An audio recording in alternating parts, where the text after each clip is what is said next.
আজকে বাংলাদেশকে নিয়ে এক বিস্ফোরক রিপোর্ট কিন্তু প্রকাশ করেছে জাতিসংঘ। এদিকে আবারও জাতিসংঘের ভয়ঙ্কর চাপে পড়লেন ডক্টর ইউনূস। শেখ হাসিনাকে নিয়ে বিশাল সুখবর দিল জাতিসংঘ। শেখ হাসিনার কপাল খুলে আওয়ামী লীগ কর্মীরা পুলিশের ব্যারিকেড ভেঙে রাজপথে নামে। বাংলাদেশের রাজনৈতিক প্রেক্ষাপট বিভিন্ন দিকে ঘুরপাক খাচ্ছে। ক্ষমতার চেয়ার নিয়ে রীতিমতো টানাটানি চলছে। জাতিসংঘের সহায়তায় আওয়ামী লীগ রাজনীতিতে ফিরে আসবে। আওয়ামী লীগকে নির্বাচনে আনার ক্ষেত্রে জাতিসংঘ একটি গুরুত্বপূর্ণ ভূমিকা পালন করবে। তাই হয়েছে। গতকাল রিপোর্ট এসছে যে জাতিসংঘ বলেছে বাংলাদেশে ডক্টর ইউনূসের সরকারকে যে তারা যেন কোনো রাজনৈতিক দলকে নিষিদ্ধ না করে। অনেক ঊর্ধ্বতন নেতাকর্মী, প্রশাসনের অনেকেই হয়তোবা খুব শীঘ্রই যদি ব্যাটে বলে মিলে অনেককে হয়তো ফাঁসি বরণ করতে হবে। শুধুমাত্র ইন্টারিম গভর্নমেন্টের সময় না, এই সরকারের পরে যদি কোনো সরকার আসে, বিএনপি অথবা সামহাও যারাই আসেন, তারা কঠিন বিচার করবেন। কারণ কি, ইন্টারন্যাশনালি যেই সংগঠন আছে জাতিসংঘ আজকে যেই তদন্ত প্রতিবেদন প্রকাশ করছে, এই তদন্ত প্রতিবেদনটা ওয়ার্ল্ড ওয়াইড একটা ভ্যালু রাখে। আর এই তদন্ত প্রতিবেদনে যে জিনিসগুলো উঠে আসছে, এগুলাতে হাইব্রিড নেতারা আছে যাদের কারণে আজকে আওয়ামী লীগের এই অবস্থা বা বাংলাদেশের এই দুর্দিন, তাদেরকেও সর্বোচ্চ সাজাটা কিংবা তাদেরকে সঠিক বিচারের আওতায় আনা হোক। কারণ আমার যে চরম শত্রু, আমিও চাই যে তার সঠিক বিচারটা হোক। কিন্তু এই অন্তর্বর্তীকালে সরকারের আন্ডারে যে বা যারা মাওলানা বা ফেরেশতারা বয়ে রয়েছে, এটা কি বা এতই ভালো? এটা কি আপনার মনে হয় যেটা সঠিক বিচারটা করবে? ভাবতে পারে মানে আপনার এই বৈষম্য বিরোধী ছাত্র আন্দোলনকারীরা। জাতিসংঘ খুবই গুরুত্বপূর্ণ একটি প্রতিবেদন দিয়েছে। এটি একাধারে যেমন গুরুত্বপূর্ণ, আমার কাছে ঠিক ততটাই রহস্যজনক, ততটাই কন্ট্রোভার্সিয়াল এবং বেশ কিছু গুরুত্বপূর্ণ প্রশ্ন এই রিপোর্টের মধ্য দিয়ে উঠতে পারে। হ্যাঁ, সকল গুরুত্বপূর্ণ প্রশ্নগুলো আপনাদের সামনে তুলে ধরব। দর্শক শ্রোতা, জাতিসংঘ বাংলাদেশকে নিয়ে একটা পদক্ষেপ নেয় এবং এই পদক্ষেপের মাধ্যমে বাংলাদেশের উপর প্রভাব পড়ে, ডক্টর ইউনূসের উপর প্রভাব পড়ে। গাজী এইসব বিষয়ে পর্যালোচনা করে আমরা অনেক তথ্য পাই এবং ভিডিও পাই, সেগুলোই কিন্তু আপনাদের সামনে তুলে ধরব। কীভাবে ডক্টর ইউনূসের উপর প্রভাব পড়তেছে, জাতিসংঘ ভয়ঙ্কর রূপে বাংলাদেশের উপর কি কি পদক্ষেপ নিচ্ছে, আপনারা দেখলে কিন্তু অবাক হয়ে যাবেন। বাংলাদেশের বর্তমান পরিস্থিতি, সেই পরিস্থিতিগুলো আমরা ঘটনাস্থলে থেকে রেকর্ড করেছি, সেইগুলোই আপনাদের সামনে তুলে ধরবো।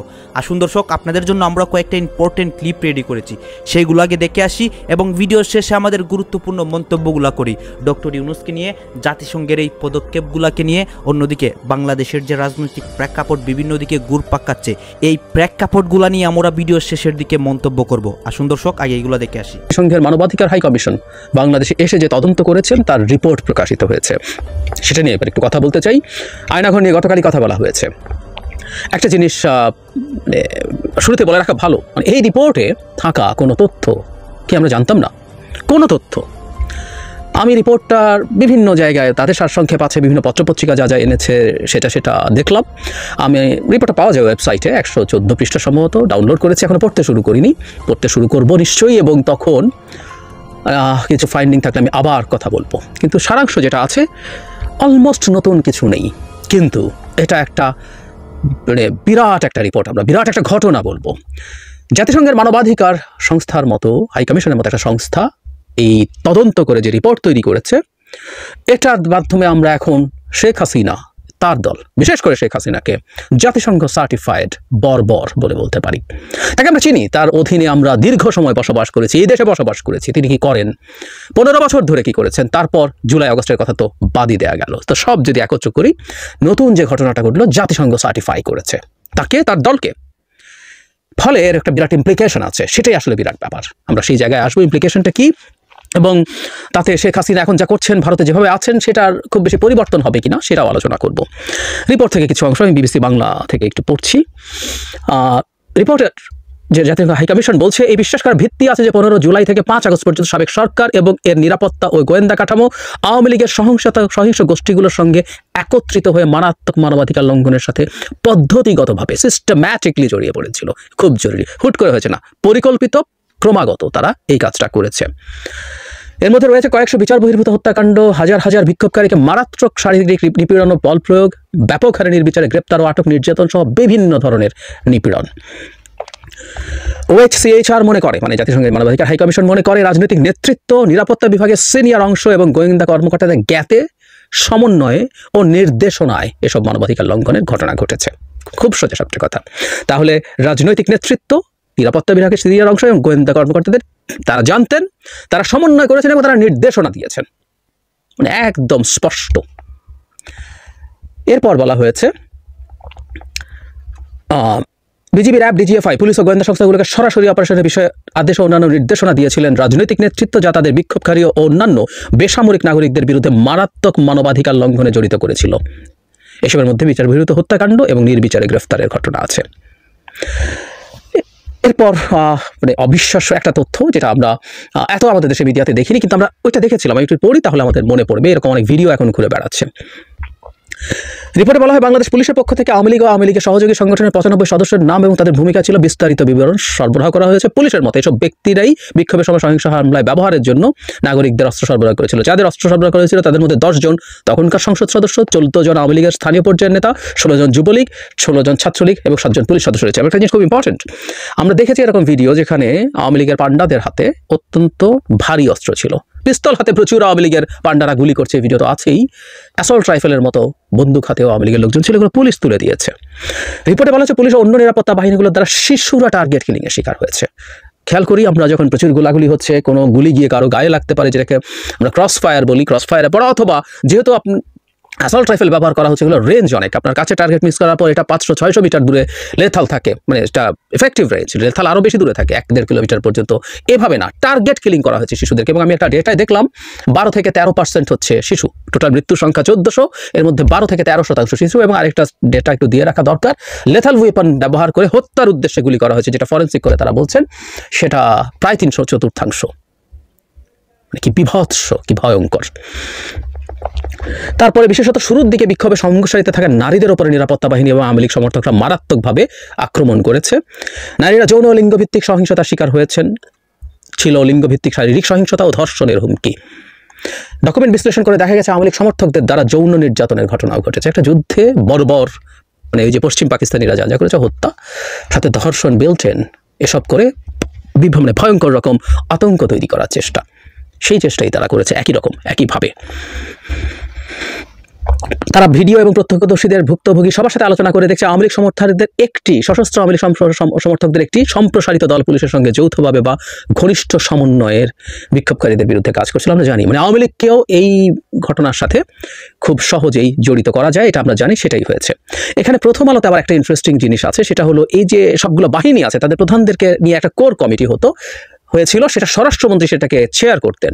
এবং খুব ইন্টারেস্টিংলি এখানে বলা হচ্ছে মাঠ পর্যায়ে বিভিন্ন যখন করতো, এখানে জুলাইয়ের মাঝামাঝি থেকে 5 অগাস্ট পর্যন্ত তৎকালীন প্রধানমন্ত্রী এসবি, ডিজিএফআই ও এনএসআই এর প্রধানদের কাছ থেকে নিয়মিতভাবে সরাসরি প্রতিবেদন পেতেন। এই ধরনের গোয়েন্দা প্রতিবেদনের মধ্যে জায়গাটা একটু খেয়াল করুন, 21 জুলাইয়ের একটি প্রতিবেদনে আন্দোলনকারীদের উপরে নিরাপত্তা বাহিনীর মাত্রাতিরিক্ত বল প্রয়োগের বিষয়ে শেখ হাসিনাকে সতর্ক করা হয়েছিল। মানে সরকারের, শেখ হাসিনার অধীনের বাহিনী 21 তারিখ তাকে সতর্ক করেছিলেন। একই ধরনের উদ্বেগ আগস্টের শুরুতেও তৎকালীন প্রধানমন্ত্রীর কাছে তুলে ধরা হয়। 29 জুলাই মন্ত্রী পরিষদের বৈঠকে আন্দোলন সংক্রান্ত বিষয়গুলো প্রধানমন্ত্রী তুলে ধরেন। আর আন্দোলনের সময় তৎকালীন প্রধানমন্ত্রী ও তার জ্যেষ্ঠ উপদেষ্টারা সরাসরি ও টেলিফোনে নিরাপত্তা বাহিনীর জ্যেষ্ঠ কর্মকর্তাদের আদেশ দিতেন ও সার্বিক অপারেশন পর্যবেক্ষণ করতেন। একদম খুব ক্লিয়ার তারা এসব করেছেন। এরপর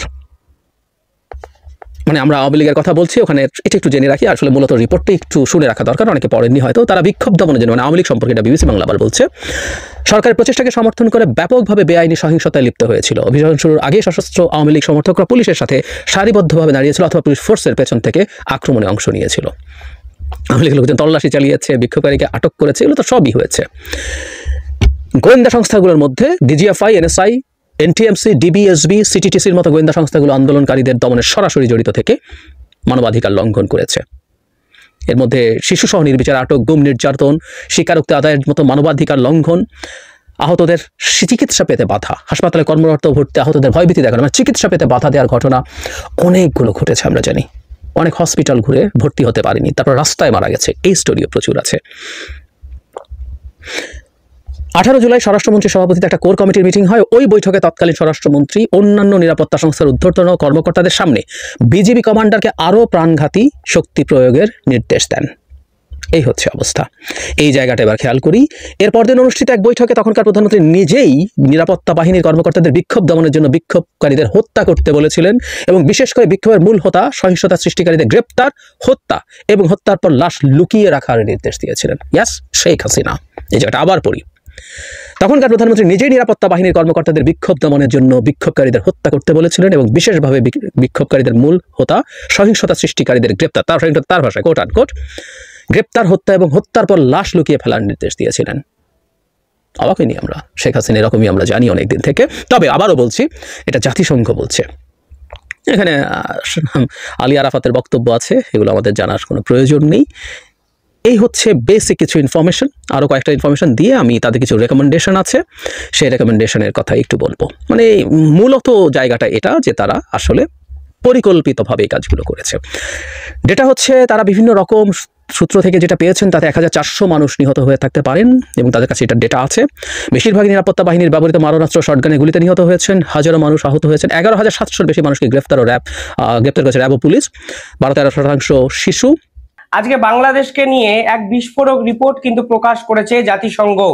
এই রিপোর্টের বিভিন্ন ক্ষেত্রে বিভিন্ন রকম ব্যাখ্যা হচ্ছে, কিন্তু আসল যে কথাগুলো এই রিপোর্টে লেখা আছে সেই কথাগুলো, অর্থাৎ জাতিসংঘের বর্তমান সুপারিশগুলো কোনো বাংলাদেশের মিডিয়ায় কিন্তু প্রচার করছে না। এই রিপোর্ট কিন্তু ভারতের ক্ষেত্রেও অত্যন্ত গুরুত্বপূর্ণ, কারণ জাতিসংঘ কোনো অফিসিয়ালি স্টেটমেন্ট দেওয়া মানে এই কঠিন সময়টাকে ভারতবর্ষকে অত্যন্ত গুরুত্ব সহকারে বিবেচনা করে ভবিষ্যতের পর্যালোচনা এবং ভবিষ্যতের পদক্ষেপ নিতে হবে। জাতিসংঘটি কি সুপারিশ করলো এই প্রশ্ন বাংলাদেশের কোনো মিডিয়া সেই অর্থে কিন্তু সাধারণ মানুষকে জানাচ্ছেই না। কিন্তু বিশ্বাস করুন, জাতিসংঘ আজকে বাংলাদেশ সংক্রান্ত যে 3 থেকে 4টে ভ্যালুয়েবল সুপারিশ করেছে, সেই সুপারিশগুলো শুনে আমার কিন্তু কার্যত মনে হয়েছে তারা বকলমে মোহাম্মদ ইউনূসকে আলটিমেটামটা দিয়ে দিল। কেন আমি বলছি এ কথা? প্রথমে একটু জাতিসংঘ কি বলেছে একটু আপনাদের বলে দিই। জুলাই আগস্টের যে আন্দোলন বাংলাদেশে হয়েছে, অর্থাৎ শেখ হাসিনা বিরোধী ষড়যন্ত্রকারী আন্দোলন যেভাবে বাংলাদেশে সংগঠিত হয়েছে, সেই আন্দোলনকে কেন্দ্র করে এই রিপোর্ট। কিন্তু আন্দোলনকে কেন্দ্র করে আগের 6 মাস এবং জুলাইয়ের পরে ফেব্রুয়ারি অবধি এই 6-7 মাসের আলাদা আলাদা ডিভিশন কিন্তু জাতিসংঘের রিপোর্টে করা হয়েছে। জাতিসংঘ বলছে এই সময়কালে বাংলাদেশের টোটাল মৃত্যুর সংখ্যা 1400। এবার বাংলাদেশের মিডিয়া কি প্রচার করছে জানেন? বাংলাদেশের মিডিয়া প্রচার করছে শেখ হাসিনার বিরুদ্ধে যে আন্দোলন হয়েছিল, অর্থাৎ সেই স্বাধীনতার একটা কোট আনকোট স্বাধীনতার আন্দোলন যা কিনা ছাত্ররা করেছিল, সেই ছাত্র আন্দোলনের মৃত ব্যক্তির সংখ্যা 1400। এটা সম্পূর্ণ ভুল তথ্য। জাতিসংঘ আগের 6 মাস এবং ছাত্র আন্দোলন শেষ হয়ে যাওয়ার পর শেখ হাসিনার পরবর্তী সময়ের 6 মাসকে একদম সুন্দর করে ব্যাখ্যা করে লিখেছেন, এই 10 ইয়ারের মধ্যে মৃতের সংখ্যা হলো 1400। অর্থাৎ মানবাধিকার লঙ্ঘন মোহাম্মদ ইউনূস ক্ষমতায় বসেও শেখ হাসিনার থেকে কয়েক গুণ বেশি করেছে, তা কিন্তু জাতিসংঘের এই রিপোর্টে আজ স্পষ্ট হয়ে গেছে। অর্থাৎ শেখ হাসিনা সরে যাওয়ার পর মোহাম্মদ ইউনূস যখন ক্ষমতায় বসেন, তারপরে সাধারণ মানুষের উপর যেরকম ভাবে নিপীড়ন চালানো হয়েছে, খুঁজে খুঁজে আওয়ামী লীগের নেতা মন্ত্রীদের ঘর ভাঙচুর করা হয়েছে, রাস্তায় পুলিশ অফিসারদের মেরে ঝুলিয়ে দেওয়া হয়েছে, বঙ্গবন্ধুর বাড়িকে পোড়ানোকে কেন্দ্র করে একাধিক সম্পত্তি ধ্বংস করা হয়েছে, সবই উল্লেখ কিন্তু এই জাতিসংঘের রিপোর্টে আছে। জাতিসংঘ মূলত অস্ত্রের বিভিন্ন ছবি, সে সময় বিভিন্ন সাক্ষীদের বয়ান, গুলির ধরন এবং একাধিক ক্ষেত্রে বিভিন্ন সাক্ষীদের এক কাট্টা করে কিন্তু এই রিপোর্ট বানিয়েছে।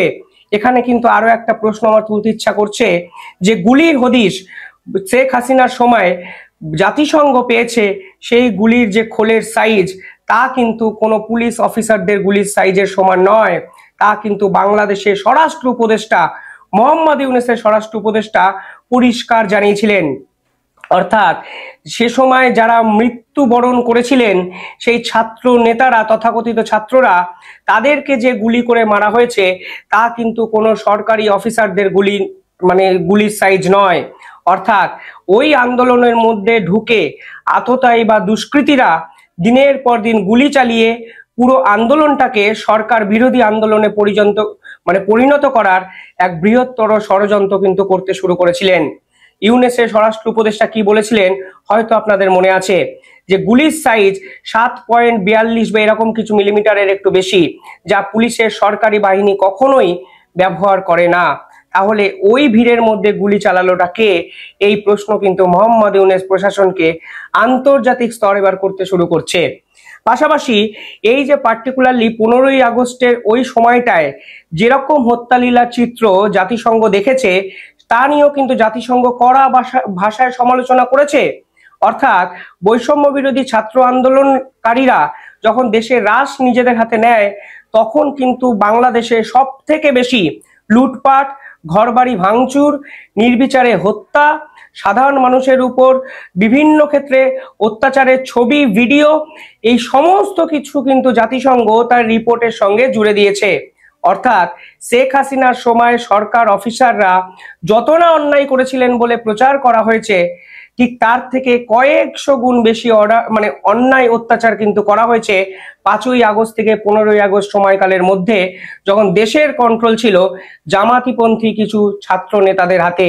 তারা পুলিশ অফিসারকে ঝুলিয়ে অবধি হত্যা করেছেন, সাধারণ মানুষকে হত্যা করেছেন, আওয়ামী লীগের নেতা কর্মীদের দিনের পর দিন অত্যাচার চালানো হয়েছে। তা সবই কিন্তু এই জাতিসংঘের রিপোর্টে উল্লেখ করেছে। এবার বলি, এতদিন ধরে ভারত এবং আমেরিকা কি বলছিল। গার্সেটি, আপনাদের হয়তো মনে আছে, আমেরিকা একটি প্রেস কনফারেন্স করে। তারা পরিষ্কার বলে ভারত এবং আমেরিকা একসঙ্গে বাংলাদেশের নির্বাচনটা কমপ্লিট করবে। অর্থাৎ মোহাম্মদ ইউনূসের এই ভাওতাবাজি শেষ করবে আমেরিকা এবং ভারতবর্ষ।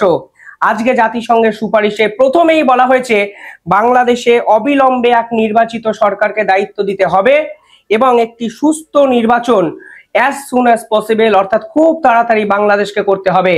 অর্থাৎ এই মোহাম্মদ ইউনূসের উপরও কিন্তু ভরসা রাখলো না জাতিসংঘ। তারা পরিষ্কারভাবে বলে দিয়েছে কোনো এক রাজনৈতিক দলকে দায়িত্ব দিতে হবে এবং সুস্থ নির্বাচনের মাধ্যমে জাতিসংঘ বাংলাদেশকে সুপারিশ করেছে যে বাংলাদেশের ভবিষ্যৎ নির্বাচিত করতে হবে এবং এই সম্পূর্ণ বিষয়টা মোহাম্মদ ইউনূসকে খুব তাড়াতাড়ি করতে হবে। এই জাতিসংঘের প্রথম সুপারিশ। দ্বিতীয় তারা বলেছে কি জানেন, আমার মনে হয় মোহাম্মদ ইউনূসের এরপর আর কোনো কথা বলা উচিতই নয়। তারা পরিষ্কারভাবে বলে দিয়েছে কোনো রাজনৈতিক দলকে নিষিদ্ধ ঘোষণা করা যাবে না, অর্থাৎ তারা আওয়ামী লীগকে ব্যান করতে পারবে না, এই রকম সুপারিশ করেছে জাতিসংঘ। অর্থাৎ যে আওয়ামী লীগ বিরোধী আন্দোলন করে ডেভিল হান্ট নামক এক ভাওতাবাজি চালু করেছে মোহাম্মদ ইউনূস, সেই আন্দোলনকে অবিলম্বে বন্ধ করতে হবে এবং রাজনৈতিক কোনো দলকে নিষিদ্ধ ঘোষণা করা যাবে না। অর্থাৎ আওয়ামী লীগ বিরোধী চক্রান্ত অবিলম্বে বন্ধ করার সুপারিশ করেছে এই জাতিসংঘের রিপোর্ট, যা বাংলাদেশের মিডিয়া এক ফোঁটা বলছে না। ক্ষমতা থাকলে সুপারিশগুলো নিয়ে আলোচনা করুন বাংলাদেশের মিডিয়া, তাহলে লেখা থাকবে নো পলিটিক্যাল পার্টি কোনোভাবে নিষিদ্ধ ঘোষণা করা যাবে না, অ্যাবান্ডেড ঘোষণা করা যাবে না, এবং এটাকে সুপারিশ করা হয়েছে বাংলাদেশের সরকারকে জাতিসংঘের মাধ্যমে। পাশাপাশি তারা বলেছেন বিচার ব্যবস্থাকে উন্নত করতে হবে। যেভাবে আইন আদালত ভেঙে পড়েছে, যেভাবে বাংলাদেশ সরকার আইন ব্যবস্থা সম্পূর্ণভাবে কন্ট্রোল করতে ব্যর্থ, অবিলম্বে বিচার ব্যবস্থাকে উন্নতি করতে হবে মোহাম্মদ ইউনূসের সরকারকে। 4 নম্বর যে পয়েন্ট তারা বলেছেন, বাংলাদেশ সরকারের দুটো বাহিনী আছে, একটা হলো র্যাব আর একটা হলো একটা গোয়েন্দা সংস্থার মতো ভাওতাবাজি সংস্থা, যাদের কাজই হলো আড়ি পাতা ফোনে। এই ফোনে আড়ি পাতা এই পার্টিকুলার ডিপার্টমেন্টটি এবং র্যাব, এই দুটো পার্টিকুলার সেগমেন্টকে বাংলাদেশের কোনো নিরাপত্তার দায়িত্বে দেওয়া যাবে না এবং এই দুটো পদকে সম্পূর্ণভাবে বয়কট করে বাতিল করতে হবে, ডিসমিস করতে হবে এবং এদেরকে আর কোনো সরকারি কাজে লাগানো যাবে না। কারণ এই র্যাবের অফিসাররা বিভিন্ন ক্ষেত্রে ক্ষমতার মিসইউজ করেছে, এই সম্পূর্ণ রিপোর্টে কিন্তু বলা হয়েছে। পাশাপাশি পরিষ্কারভাবে বলা হয়েছে হত্যা, গুম, অগ্নিসংযোগ যারা করেছে তারা শুধুমাত্র আওয়ামী লীগ বা পুলিশের কাজ, পুলিশ নয়, আপনারা শুধু আওয়ামী লীগ এবং পুলিশের বিচার করছেন, কিন্তু সে সময় মানবাধিকার লঙ্ঘন শুধু পুলিশ বা আওয়ামী লীগের কর্তারা করেননি। যে সকল ছাত্ররা দিনের পর দিন বাড়ি ঘর পোড়াচ্ছে, দিনের পর দিন নেতা মন্ত্রীর বাড়ি ধ্বংস করে দিচ্ছে, আওয়ামী লীগ কর্মীদের খুন করছে, তাদের বিরুদ্ধে আপনি কি ব্যবস্থা নিয়েছেন? অর্থাৎ পুলিশ এবং আওয়ামী লীগের সদস্যের বাইরেও যারা হত্যাকাণ্ডে জড়িত, দিনের পর দিন বাংলাদেশের আইন প্রশাসনকে ভেঙে ফেলার জন্য যারা কাজ করছে, তাদের বিরুদ্ধেও সরকারকে ব্যবস্থা নিতে হবে। তা জাতিসংঘ সুপারিশ করে দিয়েছে। বাংলাদেশের মিডিয়া এই সুপারিশগুলো মানুষের সামনে তুলেই ধরলো না। মোহাম্মদ ইউনূস আয়না ঘরে যেতে পারেন, মোহাম্মদ ইউনূস মানুষকে ভুল বোঝাতে পারেন, কিন্তু আজকে জাতিসংঘ কার্যত এই সরকারের যে ব্যর্থতা, অন্তত প্রশাসনিক স্তরে ব্যর্থতা, বিশ্ব মানচিত্রে এস্টাবলিশ করে দিয়ে বেরিয়ে গেছেন। কারণ এই সরকার আদতে যারা দেশকে অশান্ত করেছে, খুন করেছে, অগ্নিলীলা চালিয়েছে, একের পর এক মানুষকে মেরে ফেলেছে, তাদের বিচার কেন করেনি এই প্রশ্ন তুলে দিয়েছে খোদ জাতিসংঘ। খুবই খারাপ সংবাদ শেখ হাসিনার জন্য, এবং আওয়ামী লীগের অনেক ঊর্ধ্বতন নেতাকর্মী, প্রশাসনের অনেকেই হয়তোবা খুব শীঘ্রই যদি ব্যাটে বলে মিলে অনেককে হয়তো ফাঁসি বরণ করতে হবে। শুধুমাত্র ইন্টারিম গভর্নমেন্টের সময় না, এই সরকারের পরে যদি কোনো সরকার আসে, বিএনপি অথবা সামহাও যারাই আসেন, তারা কঠিন বিচার করবেন। কারণ কি, ইন্টারন্যাশনালি যেই সংগঠন আছে জাতিসংঘ আজকে যেই তদন্ত প্রতিবেদন প্রকাশ করছে, এই তদন্ত প্রতিবেদনটা ওয়ার্ল্ড ওয়াইড একটা ভ্যালু রাখে। আর এই তদন্ত প্রতিবেদনে যে জিনিসগুলো উঠে আসছে, এগুলাতে শেখ হাসিনার ফাঁসি নিশ্চিত করার জন্য সবকিছুই করবে সরকার। কারণ তাদের হাতে একটা গ্রিন সিগন্যাল চলে আসছে। এই রিপোর্টটা কি সেই রিপোর্ট যেটা তাকে এত বড় বিপদে ফেলতে যাচ্ছে? দর্শক, আজকে human rights violation and abuses related to the protests of July and August 2024 in Bangladesh, এই প্রতিবেদনটা প্রকাশ করেছে জাতিসংঘ। তারা এখানে কি কি গুরুত্বপূর্ণ জিনিস আনছে যে আপনার জুলাই অভ্যুত্থান চলাকালীন বিক্ষোভকারীদের হত্যা এবং তাদের লাশকে গুম করতে সরাসরি নিরাপত্তা বাহিনীকে নির্দেশনা দিয়েছিলেন শেখ হাসিনা। জাতিসংঘের মানবাধিকার বিষয়ক হাই কমিশনের ফ্যাক্ট ফাইন্ডিং মিশন এই সংক্রান্ত একটা প্রতিবেদন আজকে প্রকাশ করা হয়েছে। প্রতিবেদনে বলা হয়েছে, অভ্যুত্থানের সময় 18 জুলাই সন্ধ্যায় তৎকালীন স্বরাষ্ট্রমন্ত্রী আসাদুজ্জামান খান কামালের সভাপতিত্বে কোর কমিটির একটা বৈঠক হয়। ওই বৈঠকে পুলিশ, র্যাব, বিজিবি, গোয়েন্দা সংস্থার প্রধানরা উপস্থিত ছিলেন। বৈঠকে মন্ত্রী বিজিবি কমান্ডারকে আরও সহজে প্রাণঘাতী শক্তি প্রয়োগের নির্দেশ দিয়েছিলেন। জ্যেষ্ঠ কর্মকর্তাদের স্বীকারোক্তি বলছে যে পরদিন অনুষ্ঠিত হয় আরেকটি বৈঠক, এবং সেই বৈঠকে শেখ হাসিনা নিজে নিরাপত্তা বাহিনীর কর্মকর্তাদের বিক্ষোভকারীদের যারা আছে তাদেরকে হত্যা করার নির্দেশ দেন এবং বিশেষভাবে বলেন, বিক্ষোভের নেতাদের, দাঙ্গাবাজদের ধরুন, হত্যা করুন এবং তাদের লাশ গুম করুন। ফলে 18 জুলাইয়ের পর আপনার পাওয়া যে নিহতের সংখ্যা, এটা 3 গুণ হয়ে যায় বলছে জাতিসংঘের তদন্ত কমিটি। তারা বলছে যে 18 জুলাই নিহতের সংখ্যা 100 জানা গেলেও পরের দিন 19 জুলাই তা হয়ে যায় 300। ফ্যাক্ট ফাইন্ডিং মিশনের প্রতিবেদন বলছে, সংগ্রহ করা তথ্য উপাত্ত স্বাধীনভাবে পর্যালোচনার ভিত্তিতে জাতিসংঘের এই তদন্ত কমিটি জানতে পেরেছে যে সাবেক সরকারের নিরাপত্তা গোয়েন্দা সংস্থাগুলো আওয়ামী লীগের সহিংস গোষ্ঠীগুলো পদ্ধতিগতভাবে গুরুতর মানবাধিকার লঙ্ঘনে জড়িত ছিল, যার মধ্যে রয়েছে শত শত বিচার বহির্ভূত হত্যা, অন্যান্যভাবে হিংস্র শক্তি প্রয়োগের ঘটনা, যার ফলে হাজার হাজার বিক্ষোভকারী গুরুতর আহত হয়েছে, গ্রেপ্তার হয়েছে, নির্যাতনের শিকার হয়েছে। প্রতিবেদনে আরও বলা হয়েছে, এই ধরনের গুরুতর মানবাধিকার লঙ্ঘনগুলো আন্তর্জাতিক অপরাধ আইনের দৃষ্টিকোণ থেকে উদ্বেগের সৃষ্টি করে। সুতরাং এগুলোর আরও তদন্ত হওয়া দরকার, যাতে মানবতা বিরোধী অপরাধ এবং নির্যাতনের ঘটনা কতটুকু ঘটেছে সেটির মাত্রাটা নির্ধারণ করা যায়। একই সঙ্গে বাংলাদেশের নিজস্ব আইনেও গুরুতর এসব অপরাধের মাত্রা নির্ধারণ করা হবে। বুঝতেই পারছেন, এমনি সরকার বসেছিল যে আওয়ামী লীগের বিচারটা কোন অ্যাঙ্গেল থেকে করবে। পলিটিক্যালি একটা ইস্যু তো আছেই, সরকারের নানান চিন্তা ভাবনা। বাট জাতিসংঘের এই রিপোর্ট নিয়ে ধরেন যদি এখন ইউনূস সরকার কোন একটা রিপোর্ট করতো বা বর্তমানে পুলিশ করতো অথবা আমাদের গোয়েন্দা সংস্থারা করতো, এইটা নিয়ে আলোচনা সমালোচনা অনেক রকম তৈরি হইতো। এখন ইউনূস সরকার যেটা করছেন, ক্ষমতায় আসার পরেই জাতিসংঘের এই তদন্ত কমিটিকে কিন্তু দাওয়াত দিছিলেন। তারা বাংলাদেশে দীর্ঘদিন থাকছেন, খাইছেন, এগুলার অবজারভেশন করছেন, তথ্যপত্র ডাটা কালেকশন করে ফাইনালি ইন্টারন্যাশনালি এই রিপোর্টটাকে প্রকাশ করেছেন।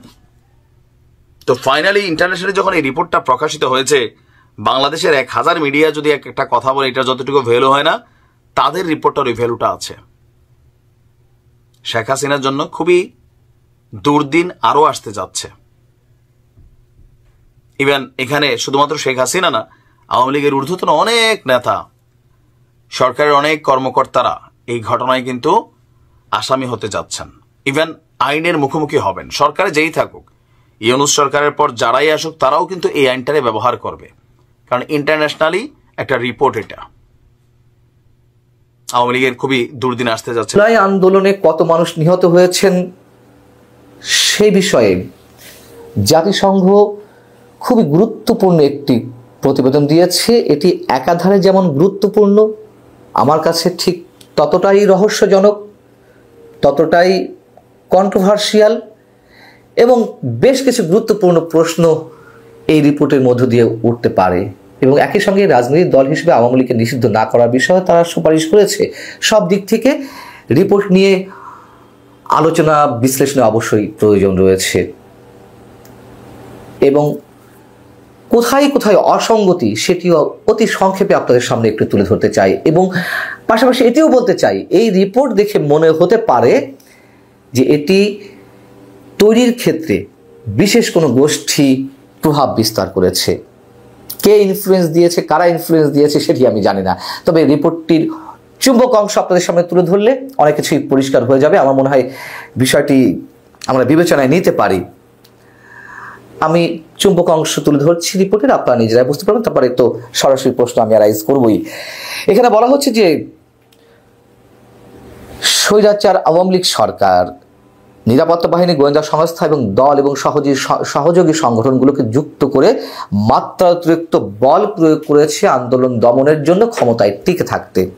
আমরা জানি অবশ্যই, এবং এ কথা অস্বীকার করার কোনো কারণ নেই যে আওয়ামী লীগ সরকারের বিভিন্ন বাহিনী তারা নির্বিচারে মানুষ মেরেছে, তাদের অবশ্যই বিচার হওয়া উচিত। এখানে বলা হচ্ছে যে বিচার বহির্ভূত হত্যা, নির্বিচার বর্ণাস্ত্র দিয়ে গুলি, গ্রেপ্তার, নির্যাতন, চিকিৎসা পেতে বাধা দেওয়ার মতন গুরুতর মানবাধিকার লঙ্ঘন করা হয়েছিল। মূলত সরকার ক্ষমতায় টিকে থাকতে এই যে মানবাধিকার লঙ্ঘনের বিষয়গুলো, এতে সরাসরি নেতৃত্ব দিয়েছেন সাবেক প্রধানমন্ত্রী শেখ হাসিনা এবং তৎকালীন স্বরাষ্ট্রমন্ত্রী লুৎফুজ্জামান বাবর, এটিও আমরা মনে করি। তখন এটি আর জাতিসংঘ বানিয়ে দেয়নি, এটি আমরা তৎকালীন বিভিন্ন আন্দোলনে নানান ঘটনা প্রবাহের মধ্য দিয়ে এটি অনেকভাবে সাক্ষী হিসেবে চলে আসতে পারে। এইবার মোর সিগনিফিকেন্ট একটি বিষয় এখানে তুলে ধরতে চাই।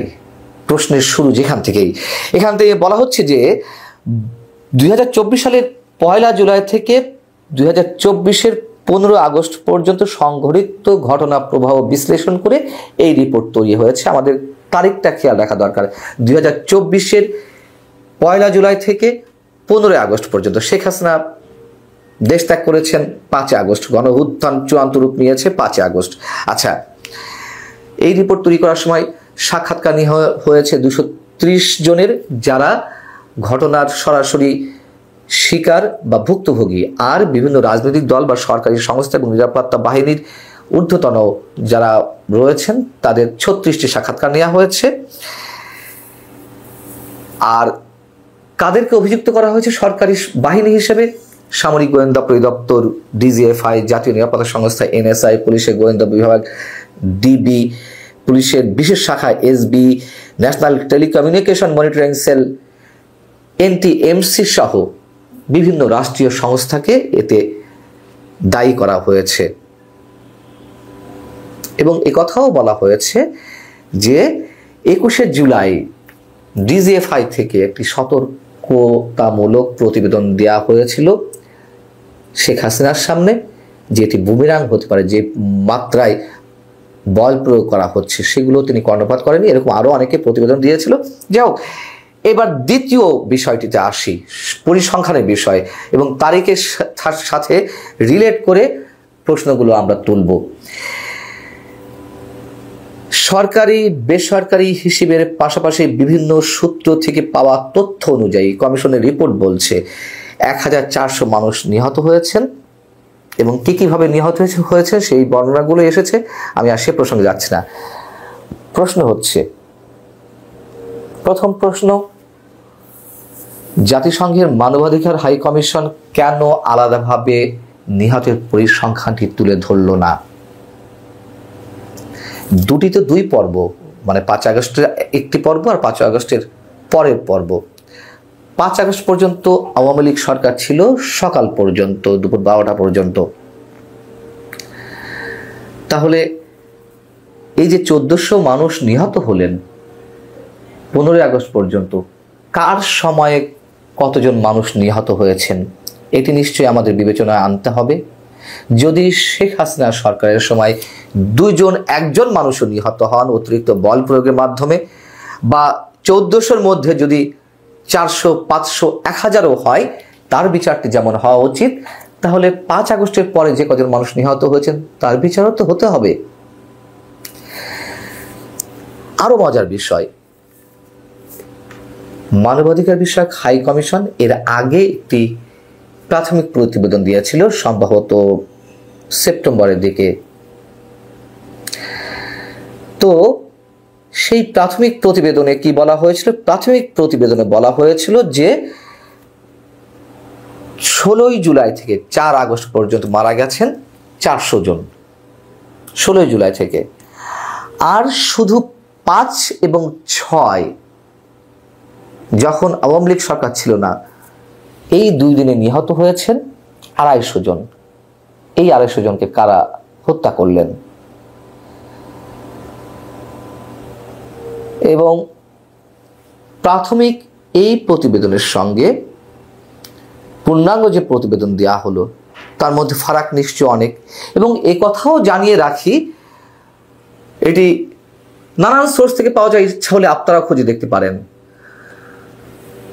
জাতিসংঘের হাই কমিশনকে, মানবাধিকার বিষয়ক হাই কমিশনকে বর্তমান অন্তর্বর্তী সরকার বলেছিল যে আপনারা 5 আগস্ট পর্যন্ত প্রতিবেদন করবেন, পরিসংখ্যান তুলে নিয়ে আসবেন, কতজন নিহত হয়েছেন, কিভাবে নিহত হয়েছেন। কিন্তু জাতিসংঘের মানবাধিকার হাই কমিশন চেয়েছিল সেপ্টেম্বর পর্যন্ত রিপোর্ট করতে, সেটিকে হতে দেয়া হয়নি। তাহলে কেন হতে দেয়া হয়নি? শেষমেশ বার্গেনিং এর মাধ্যমে 15 আগস্ট পর্যন্ত তারা পরিসংখ্যান তুলে ধরতে সম্মত হলেন।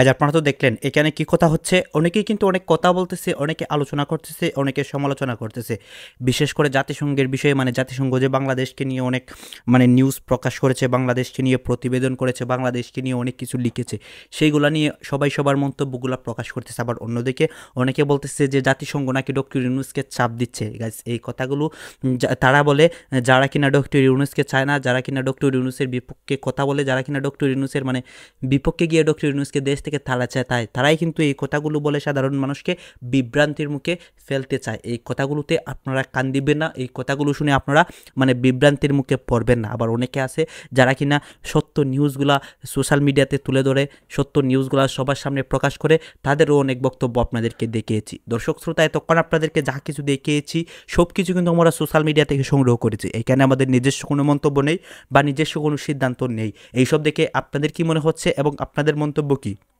এইটা কিন্তু আপনারা অবশ্যই কমেন্ট বক্সে লিখে যাবেন। এবং আপনাদের কাছে আমার একটা রিকোয়েস্ট থাকবে, আমার চ্যানেলটি সাবস্ক্রাইব করবেন এবং পাশে থাকা বেল আইকনটি অবশ্যই বাজিয়ে যাবেন, যাতে করে নেক্সট ভিডিওটা সবার আগে আপনাদের কাছে পৌঁছায়। ধন্যবাদ।